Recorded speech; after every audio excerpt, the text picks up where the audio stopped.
começando agora mais um programa Pensamento Crítico, uma produção aqui do Instituto de Estudos Latino-Americanos da Universidade Federal de Santa Catarina. E o programa de hoje é bem especial, porque vamos estar falando de um intelectual, de um teórico, de um político, de um animal político importantíssimo do nosso país, que é o Darcy Ribeiro. Celebrando aí os 30 anos de um dos seus mais importantes livros, que é O Povo Brasileiro. E para desfazer essa discussão, estamos aqui com a presença do Demétrios Ávila, que é professor do Instituto Federal Sul-Rio-Grandense, que veio especialmente aqui para a gravação do nosso programa, a gente agradece, e o professor Nildo Orix, aqui do nosso Instituto de Estudos Latino-Americanos. Começamos então contigo, Demétrios. Quem é essa figura e qual a importância do Darcy para o nosso país e para a América Latina? Olá, Elaine. Olá ao público que nos assiste. Nildo, é uma satisfação enorme estar aqui. A toda a equipe do IELA também vai o meu cumprimento. E eu costumo fazer uma brincadeira um pouco séria, porque nós temos, analisando o que se produz a respeito de Darcy Ribeiro no Brasil hoje, especialmente no domínio acadêmico, existe um esquartejamento do Darcy. Quer dizer, o poder instituído no Brasil colônia já havia esquartejado dois mineiros irredentos, né? Quer dizer, a brincadeira é essa, Felipe dos Santos e o próprio Tiradentes. E aí, intelectualmente, academicamente, se esquarteja mais um mineiro irredento, que é o Darcy, né? Já em tempos de Brasil independente ou supostamente independente. Então, existe essa tendência a classificar o Darcy educador, o Darcy antropólogo, o Darcy político, o Darcy romancista, se perdendo completamente a perspectiva da totalidade. E ao se perder a perspectiva da totalidade, a obra do Darcy, que é muito vasta, ela fica ininteligível, né? É preciso recuperar a perspectiva de totalidade para compreender as conexões entre o povo brasileiro, do qual vamos falar hoje aqui, e o restante da obra. É um sujeito nascido em Montes Claros, em 1922, que é um ano para a cultura brasileira um pouco paulistocentricamente, né? Totalmente. Da Semana de Arte Moderna, né? Do Teatro Municipal, e o Darcy, que mais tarde, como romancista, tem até uma pegada oswaldiana, chama bem-humoradamente de O Ano de Mim, né? 1922 e tal. Mas é um ano de transformações na sociedade brasileira, né? A vida dele corre aí dentro do século XX, ele morre como senador, exercendo o mandato de senador pelo PDT do Rio de Janeiro em 1997, tendo como suplente o Abdias, né? O Abdias é que completa aquele mandato, enfim, já foi falado sobre ele aqui. Então, dentro desse tempo de vida, de 70 e poucos anos, cabem muitas coisas, couberam muitas coisas. Desde uma formação acadêmica em São Paulo, Darcy sai de Minas, onde tentou estudar medicina, na verdade não queria, mas segundo ele, em Minas, já havia se tornado comunista, né? Lendo O Cavaleiro da Esperança, do Jorge Amado, e lendo, falávamos há pouco, né, Nildo, A Origem da Família, da Propriedade do Estado, de Engels. Então ali ele envereda para o partidão na época, né, posto na clandestinidade. Estamos falando década de 40, Estado Novo. O Darcy vai para São Paulo estudar Ciências Sociais na antiga Escola Livre de Sociologia e Política. Na época já fundida, USP, né, já fundida com a Faculdade de Filosofia, Letras e Ciências Humanas. E ele dizia, tem um ponto interessante até para se discutir oportunamente, que fazia parte da primeira geração de cientistas sociais profissionalizados com formação no Brasil. Porque a geração anterior, o Sérgio Buarque tinha ido para a Alemanha estudar Weber, Gilberto Freire tinha ido para a Colômbia, né, Estados Unidos, o Caio Prado foi para a França, se não me engano, né? E a geração do Darcy, que é a próxima geração de intelectuais, já se forma no Brasil, em São Paulo, né, dentro dessa perspectiva uspiana, na mesma geração que foi melhor do que a segunda, né? A segunda teve FHC, VFOR, já nos anos 50. Darcy se forma em 46, tendo tido como pares geracionais Antônio Cândido, Florestan Fernandes, Horaci Nogueira e outros mais que ganharam menos notoriedade. E o ponto para se discutir oportunamente é justamente isso, né? O Gilberto Freire tem um livro dele chamado Problemas Brasileiros de Antropologia, em que ele contesta isso já de cara, né? É um livro do fim dos anos 50 e o Gilberto Freire diz, não, no século XIX já havia uma formação em sociologia no Recife, só que isso não é reconhecido, exatamente por essa perspectiva paulistocêntrica. É, né? Conhecido como um regionalismo. Como um regionalismo, um sujeito reativo que não engole o modernismo, né? Então, exatamente. Dá para fazer uns 10 programas para falar desse tipo de coisa. O fato é que o Darcy se forma, vai se encaminhar para o antigo Serviço de Proteção aos Índios, né? Vai se vincular ao Marechal Rondon. Haveria muita coisa para se falar sobre isso, né? O herói dele. mais tarde vinculado a Anísio Teixeira, vai trabalhar no INEP com o Anísio e tal. O que vale ressaltar, para a produção intelectual do Darcy, que nos interessa aqui, é o período de exílio, especialmente a primeira fase do exílio dele. Vem o golpe de 64, a essa altura o Darcy, já como homem de Estado, era chefe do gabinete civil do João Goulart, encarregado por organizar as reformas de base. Então aquilo fracassa, o Jango é deposto, o Darcy vai para o exílio no Uruguai, e no Uruguai ele se latino-americaniza. E aqui tem um ponto muito curioso para falar. O pai de O Povo Brasileiro, o Nildo já tratou no curso Que Deu para Entender o Brasil, é a Teoria do Brasil. Mas em Montevidéu descobriu o avô de O Povo Brasileiro. Né? E quando o Darcy fala Brasil como problema, e mais tarde, esse livro é de 69, mais tarde, em 95, ele publica junto com O Povo Brasileiro um novo Brasil como problema, que são seus discursos já no Senado e tal. Esse Brasil como problema revela um influxo muito grande do quê? De uma série de intelectuais rioplatenses que fizeram a cabeça do Darcy. Isso é muito pouco abordado no Brasil. Havia, desde Buenos Aires, na geração dos 900, com Arturo Jaureche, todo um revisionismo histórico que vai dar no Abelardo Ramos mais tarde. São várias gerações de um revisionismo histórico muito contundente, muito interessante, às vezes marxista, e que o Brasil não conhece. Nós não tivemos nada parecido. Embora tenhamos tido um Manuel Bonfim aqui, um Capistrano de Abreu. Isso faz a cabeça do Darcy, esse revisionismo de Buenos Aires chega a Montevidéu, e nós teremos Alberto Metol Ferré e intelectuais uruguaios com os quais o Darcy vai conviver e que serão muito importantes para a composição da sua obra teórica mais fundamental, que antecede O Povo Brasileiro e termina com O Povo Brasileiro. Interessante. E tu, Nildo, que podes acrescentar aí essa perspectiva aí do Darcy mais latino-americano? Bem, o Darcy é um enorme intelectual brasileiro, que as novas gerações desprezam, desconhecem ou apenas tocam marginalmente. Mas ele é dono de um imenso prestígio na América Latina. Não só do ponto de vista de publicações, mas de influência intelectual decisiva. E ele confessa, nas suas confissões, né, o livro As Confissões, que quando ele saiu do Brasil ele não conhecia a América Latina. O exílio, tanto para ele como para uma quantidade de intelectuais brasileiros, se latino-americanizaram com a ditadura. Dialeticamente a ditadura cortou a onda latino-americanista que estava em curso aqui com a Revolução Brasileira e o governo Jango, e ao mesmo tempo latino-americanizou um conjunto de intelectuais. Fenômeno, de resto, agora cancelado, porque a influência agora decisiva é estadunidense, nem mais francesa. E o Darcy, numa pequena biblioteca pública do Uruguai, se encontra com um intelectual uruguaio, católico, Alberto Metol Ferré, que tem um livrinho chamado Uruguai como Problema. Então o Darcy fica maravilhado, porque isso tem uma coisa boa no Darcy, que é a capacidade de se encantar com alguns objetos. De 67, o Metol Ferré, então, e 69, o Darcy. Ele, nas confissões, ele diz, olha, eu peguei aqui do Alberto Metol Ferré. Alberto Metol Ferré era um intelectual católico, mas não era bobado. Estava preocupado com a América Latina, conhecia profundamente não só a sociedade rioplatense, para pegar algo que o Demetrio está colocando aqui, porque o Metol Ferré diz, olha, e são latino-americanistas visceralmente, por quê? Porque o Alberto Metol Ferré diz assim, o Uruguai é um pequeno país, não tem saída para nós, se não for uma saída rioplatense e latino-americana. Então, a pequenez geográfica e populacional do Uruguai dá grandeza intelectual para Metol Ferré dizer assim, é a pátria grande. Como estado tampão, né? Nós não temos alternativa aqui. Essa conclusão que vale para o Uruguai, vale para o Brasil. Apesar que alguns acham que o Brasil, pela grandeza territorial, pelo número de população, é um gigante de pés de barro, como a gente pode ver com todos esses governos que estão aí, em especial com o atual petucano. Então veja, o Darcy se latino-americaniza. Aí tem um outro aspecto decisivo que eu quero dizer para todos que estão aqui. O Darcy segue sendo um luminar da intelectualidade brasileira.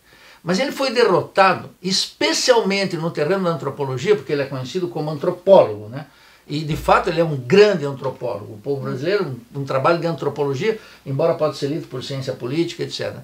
Porque no seu lugar, eu vou reproduzir ele aqui, tinha os cavalos de santo do Lévi-Strauss, que ocupa a cabeça dos acadêmicos, e de outro lado, o que ele chamou de uma antropologia vadia, que invadiu o Brasil. Essa antropologia vadia começou, eu acho que essa expressão clássica é o Roberto da Mata, mas eu podia dar outros aqui. O pessoal não gosta, não vamos educadamente citar nomes, vamos citar os nomes, porque essas quinquilharias que tomaram conta no lugar de compreender o que é o povo brasileiro, o que é o Brasil como nação, não só do passado e presente, mas sobretudo para vislumbrar o futuro, precisa ser desmascarado essa pilantragem intelectual que está entre nós aqui, como se fosse ciência certa, ocultando uma grandeza como o Darcy Ribeiro. Eu acho, e aqui para concluir esse bloco, que de fato o povo brasileiro é um livro de síntese, tem obras maravilhosas.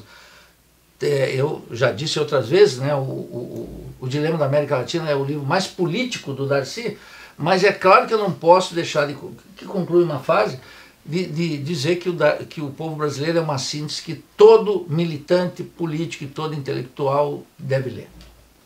É isso aí. Agora, no segundo bloco, a gente vai mergulhar um pouquinho mais aí nesse livro, né, que hoje completa seus 30 anos, que veio a lume, né? E a gente já volta para o próximo bloco. Fica aí.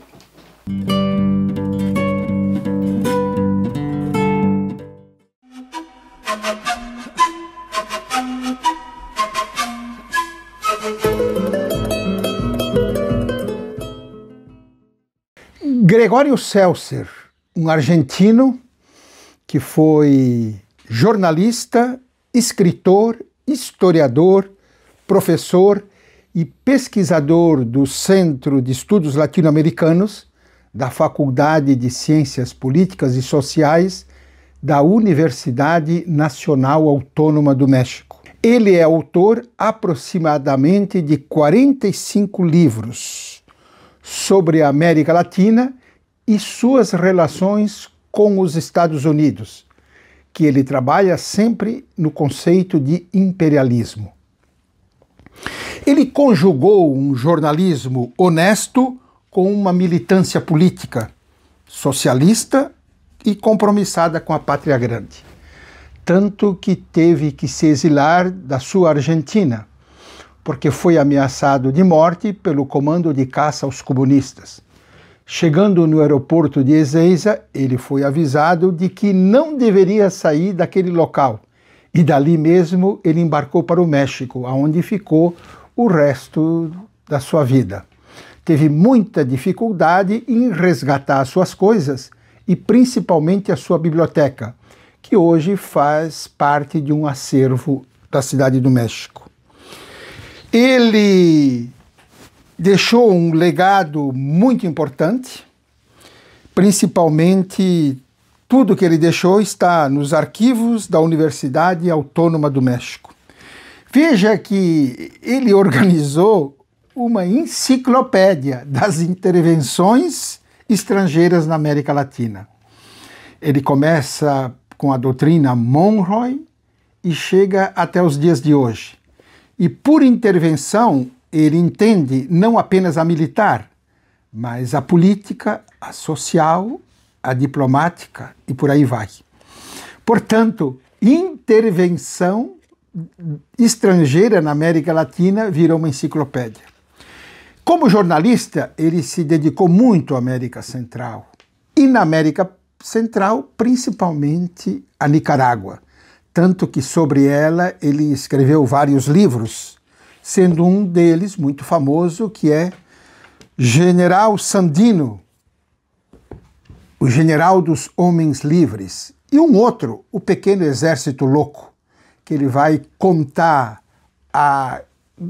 o grande trabalho de Augusto Calderón Sandino, de 1926 a 1933, na libertação da Nicarágua. Ele também, quando analisa os Estados Unidos e a América Latina, ele dá um trato especial aos documentos gerados lá, em Washington. E por isso vai escrever 2 livros sobre os documentos de Santa Fé I e Santa Fé II, que vão nortear as relações dos Estados Unidos com a América Latina a partir dos anos 1980, 1990.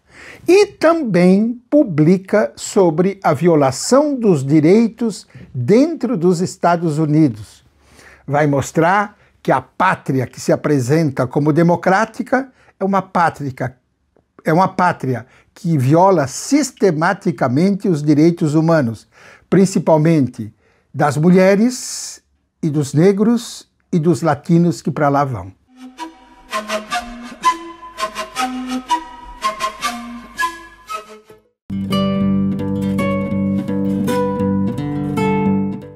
Voltamos então com o nosso programa Pensamento Crítico, hoje falando sobre o grande Darcy Ribeiro, um pouco da sua obra, dos seus livros e, enfim, da sua caminhada, né, se latino-americanizando ao longo dessa jornada. Seguimos então contigo, Demétrio, que tem outros elementos para colocar, né, com relação a essa trajetória do Darcy, esse momento em que ele mergulha na América Latina. Tocando um pouquinho nessa latino-americanização, a fala do Nildo me fez recordar uma série de coisas. Socialismo ou Fascismo é escrito pelo Teotônio, também numa condição de exílio, publicado em 71, no mesmo ano em que o Darcy publica O Dilema da América Latina, Sim. que foi, da série de estudos de antropologia da civilização, o último a ser publicado no Brasil, só em 78, quando a coisa estava arrefecendo aqui. E vejam o diálogo que se abre, né? O Teotônio classifica um regime como o que estava instaurado no Brasil desde Castelo Branco como fascista. O Darcy faz uma reclassificação, uma tipologia política, né, dos regimes políticos latino-americanos, nesse livro que é do mesmo ano, e diz, não é bem fascista, é uma ditadura regressiva, uma coisa assim. Então, há um horizonte de debate intelectual muito frutífero entre esses pensadores e que a gente aqui, no Brasil, a nível acadêmico, acaba desconhecendo completamente, né? Assim como, por exemplo, essa latino-americanização do Darcy acontece pelo contato com o intelectual brasileiro.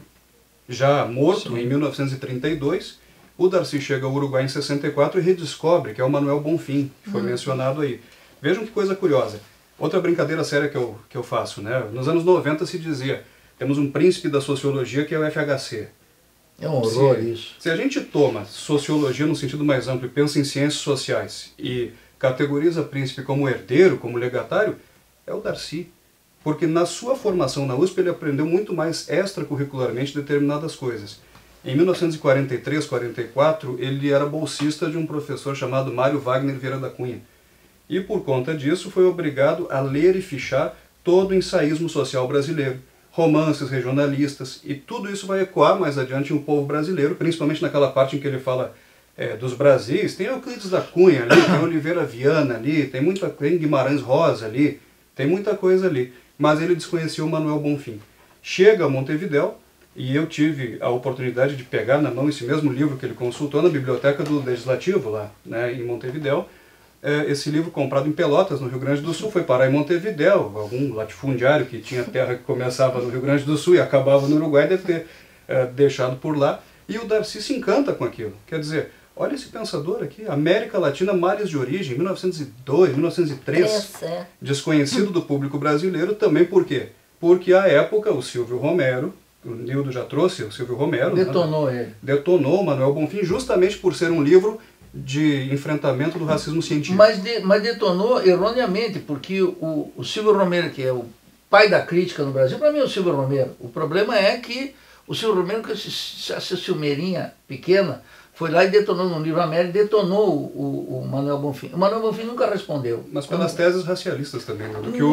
Pelo fato de que ele... Eu não acho que era só isso. Eu entendo o que você está dizendo, mas eu acho que não era só isso. O Silvio Romero... o Silvio Romero diz o seguinte, olha, o Brasil tem que ser agro.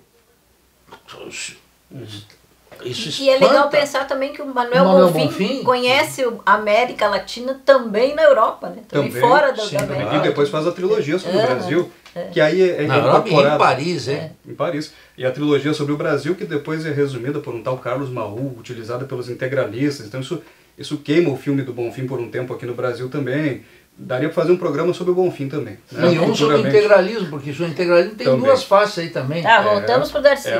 E o Darcy volta ao Brasil, e esse é o segundo ponto ao qual eu quero chegar, vou tomar um minuto aqui para isso, e encontra um panorama acadêmico da antropologia brasileira que ele considera muito deteriorado.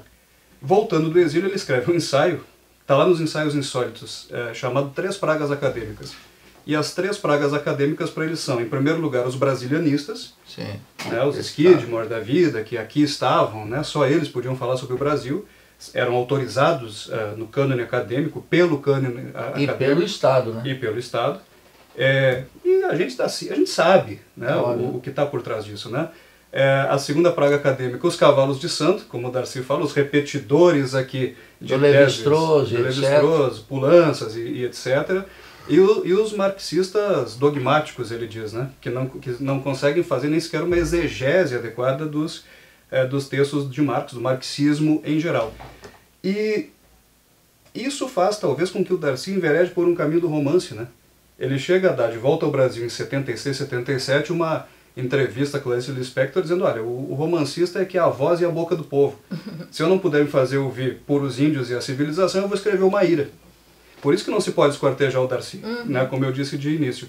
E aí, para o pessoal que se interessa por isso, que estuda aí o pensamento brasileiro, havia a revista Encontros com a Civilização Brasileira. Tem 2 números dela no ano de 1979 que são espetaculares no conflito entre o Darcy e essa antropologia cavalo de santo, entre o Darcy e o Roberto da Mata. E também ele chamou de antropologia vadia, né? Vadia mais tarde. Em 89 ele dá uma entrevista ao Juremir Machado da Silva dizendo antropologia brasileira é vadia. 10 anos antes, 79, ele briga com o da Mata pelo seguinte, e com isso eu finalizo essa parte da fala. O número 12 da Encontros, de 79, junho de 79, né, o Darcy faz um texto detonando o Museu Nacional. E o Roberto da Mata coordenava a pós-graduação em antropologia lá e tal, dizendo o seguinte, vocês não traduziram nem sequer o Kurt Niemoendaju ainda. Ficou sob os cuidados de vocês quando ele morre, né, nos anos 40, 50, quando ele morre. Ele é o pai da antropologia brasileira, um alemão etnólogo que veio para cá, e morreu entre os Ticuna, né, na Amazônia, e vocês nem sequer traduziram esse material, ficam citando Lévi-Strauss e outras coisas e tal. E aí o título desse texto que o Darcy publica ali é A Teoria do Bombardeio de Berlim. Ele diz assim, o antropólogo brasileiro de hoje é como se fosse um antropólogo em Berlim em 45 tentando estudar a moral, a estrutura da família alemã debaixo do bombardeio, ignorando o bombardeio. É como um médico que se interessa pela doença e não pelo doente, ele diz. O Roberto da Mata, em setembro, no número 15 da Encontros, escreve um texto de contestação, e nesse mesmo número sai um texto do Darcy, que é uma espécie de tréplica, e que foi publicado depois, com o título de Por uma Antropologia Melhor e Mais Nossa.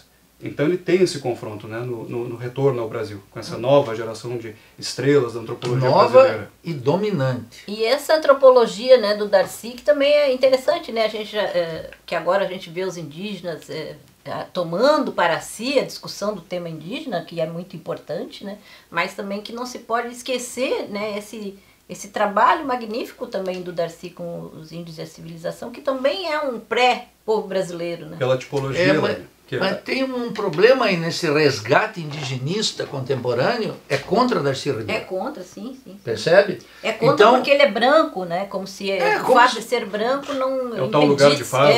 Bom, essa recuperação indigenista agora, ela tem algumas coisas muito nefastas. A primeira delas é que é a representação parlamentar.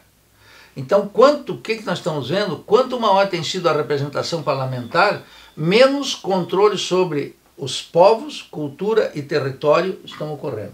Esse é o primeiro aspecto que está aí.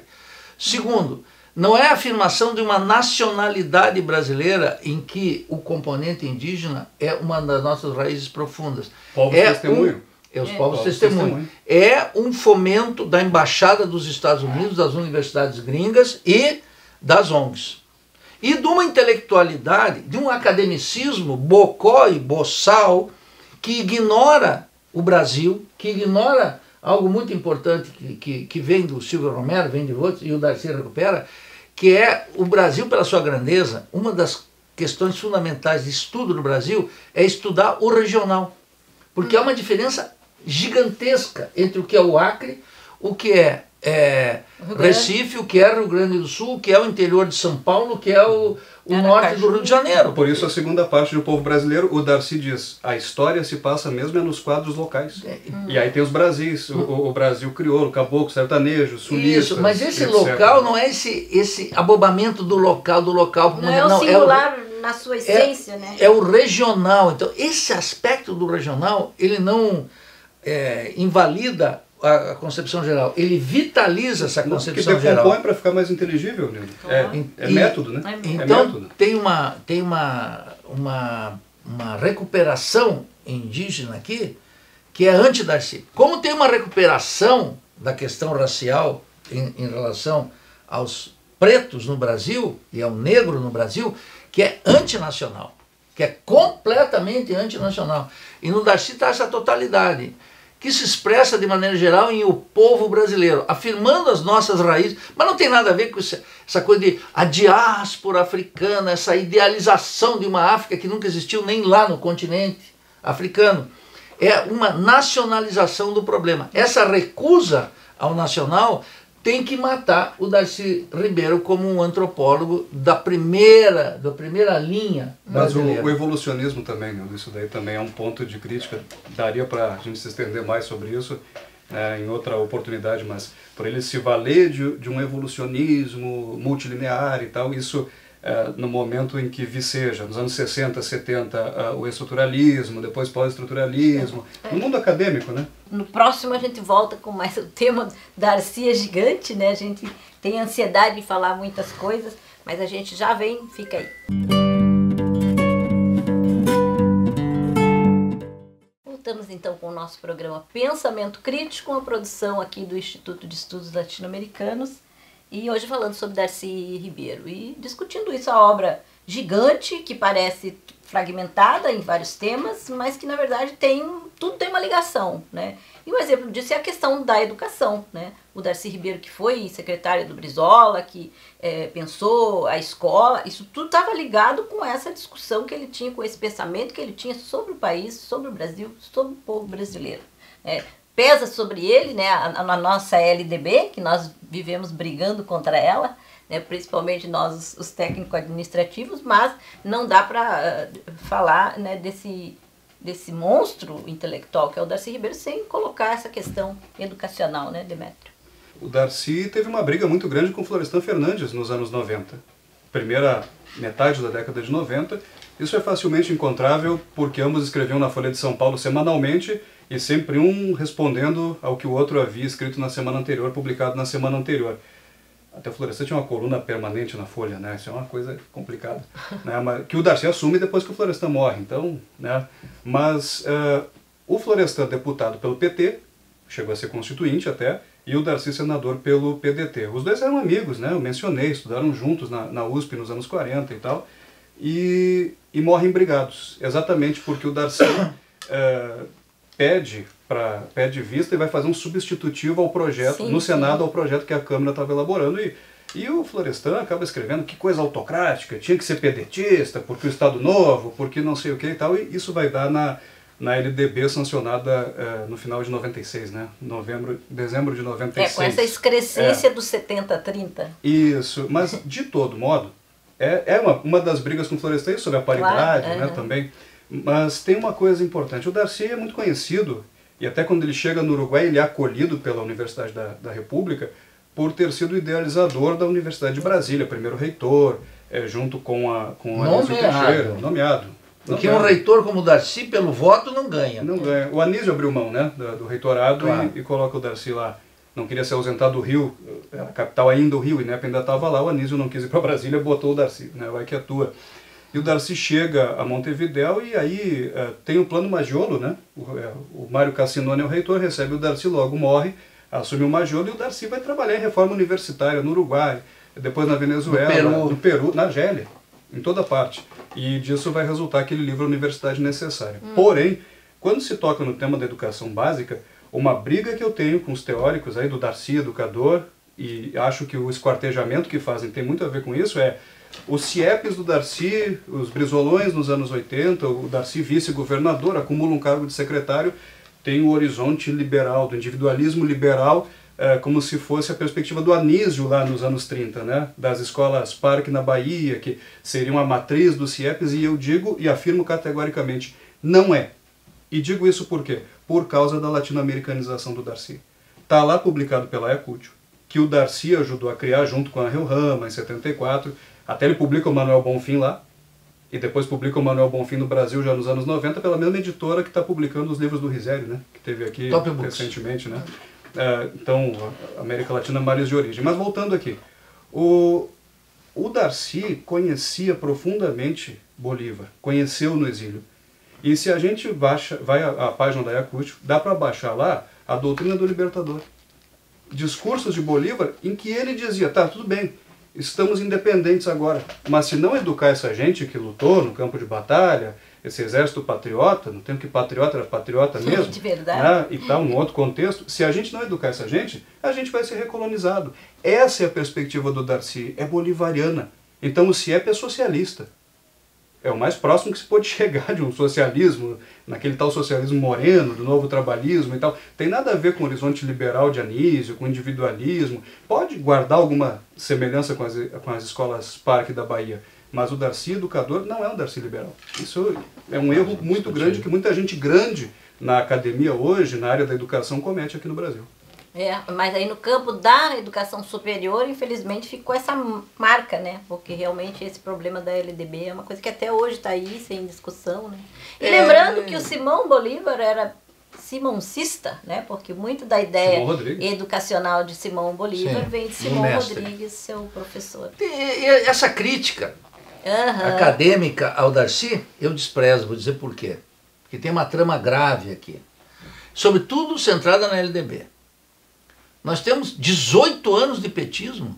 Sim, nada foi mudado. Nada. Então, a crítica petista ao Darcy cai por terra. Teve 18 anos, isso não é um verãozinho, não é um veranico. É um PL, né, um PL resolveria. E o que fizeram? Por que não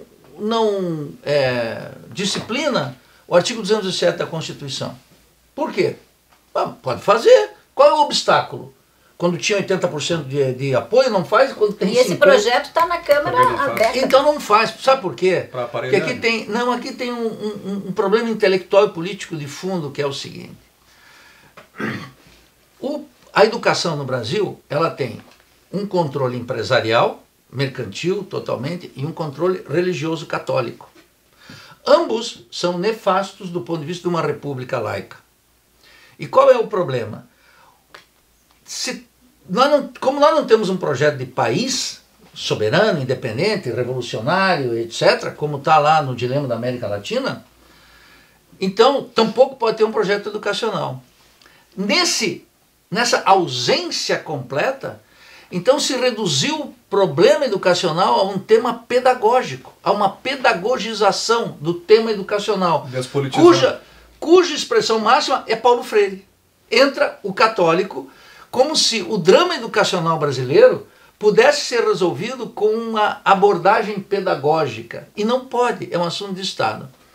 O projeto dos CIEPs, os Brizolões do Darcy, eles tinham duas críticas. Uma era a concepção expressa por Zé Disseu e por Fernando Henrique Cardoso. Fernando Henrique Cardoso nos debates dizia: Brizola, esse pessoal diz que é muito caro. E o Brizola disse: bom, essa é uma concepção tecnocrática, que a educação é cara, experimente a ignorância como resposta.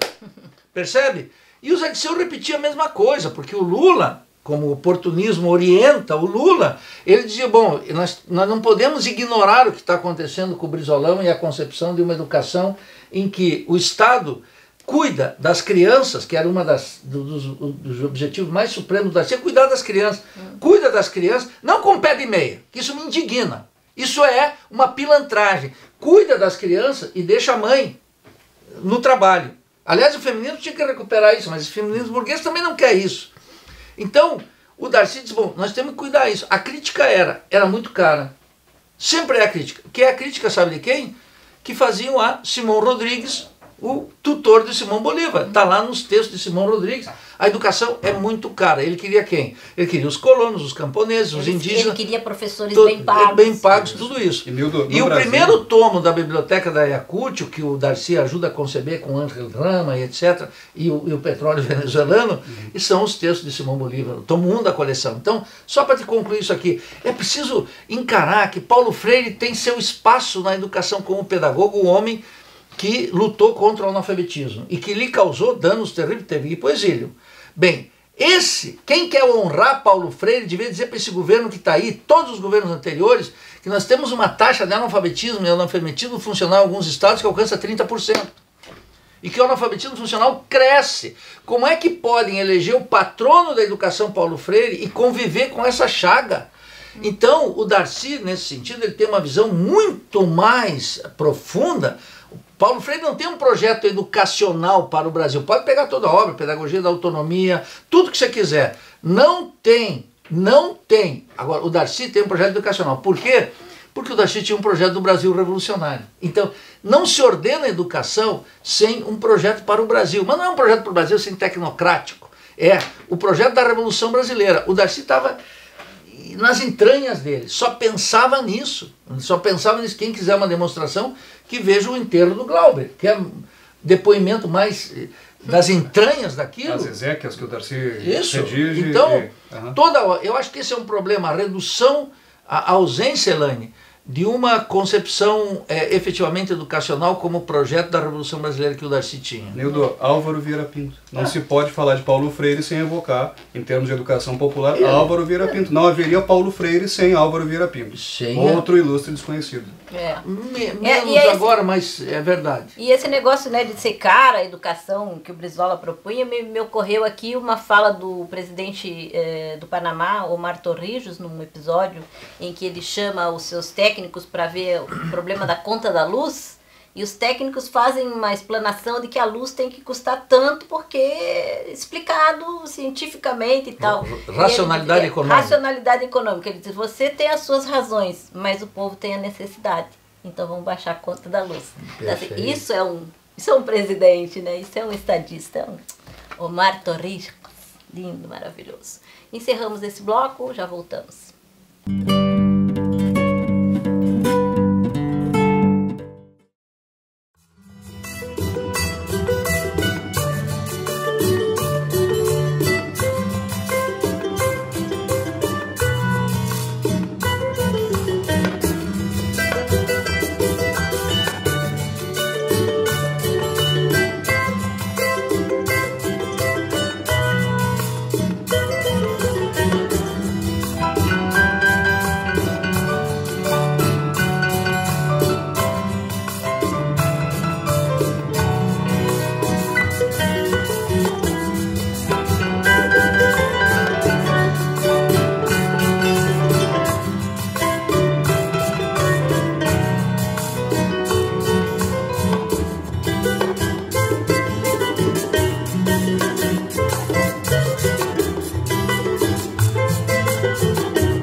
Com o nosso programa Pensamento Crítico, uma produção aqui do IELA, hoje falando sobre Darcy Ribeiro.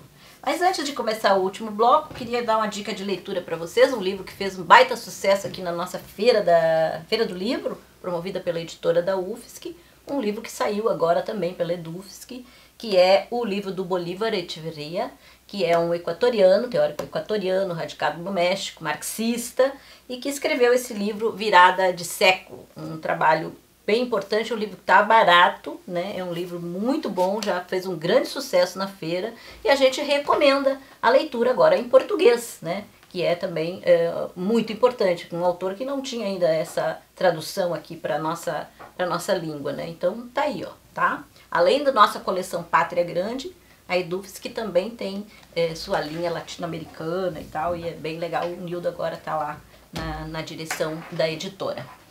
Bom, voltamos a Paulo Freire.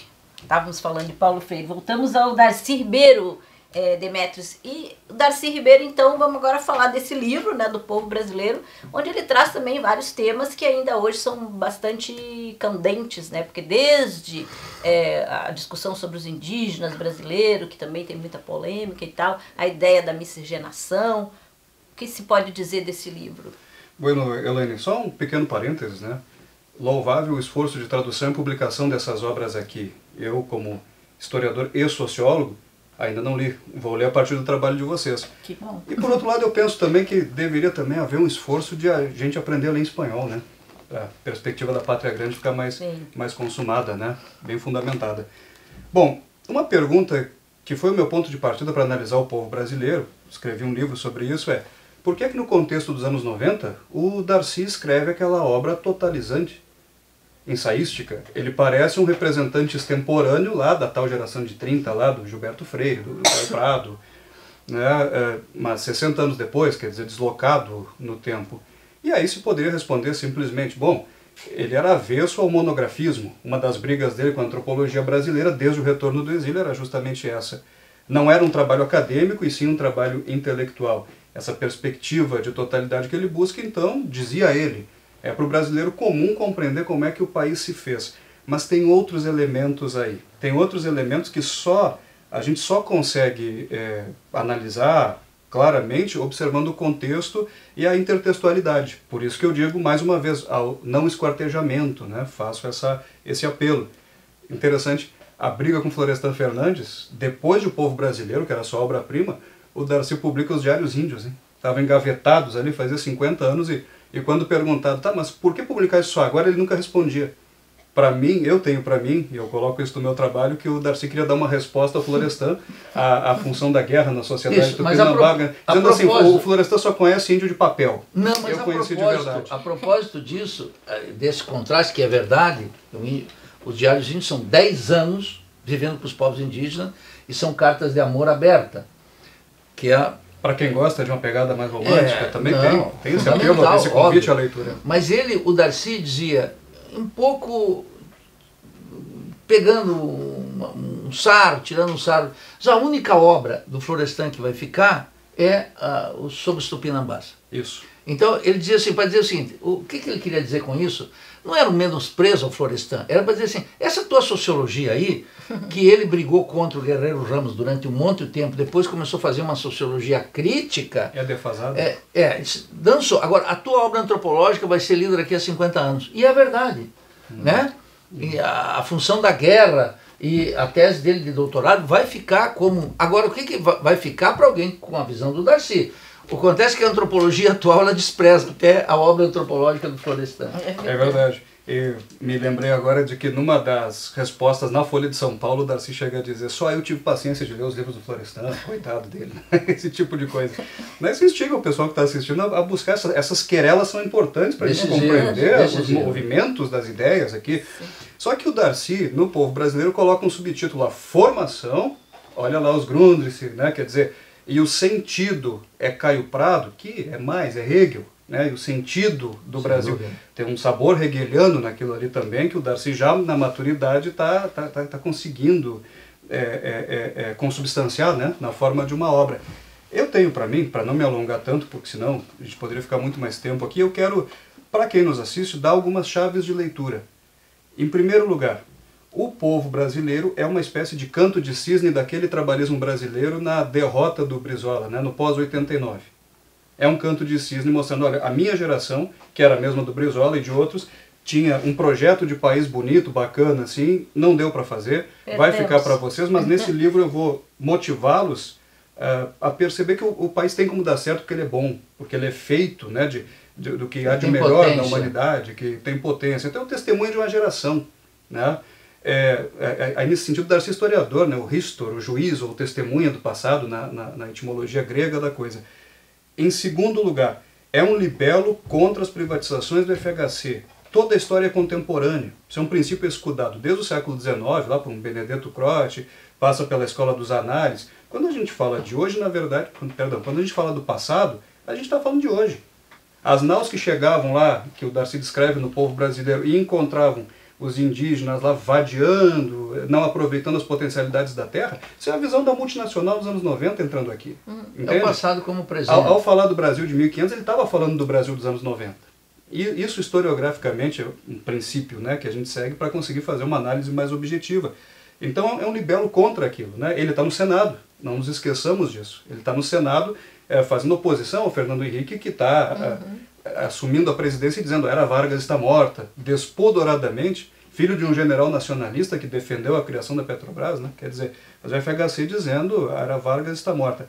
Terceiro, o Darcy fazia umas análises de conjuntura, da intertextualidade, muito fecundas, numa revista de circulação restrita chamada Carta, que ele publicava desde o seu gabinete em Brasília.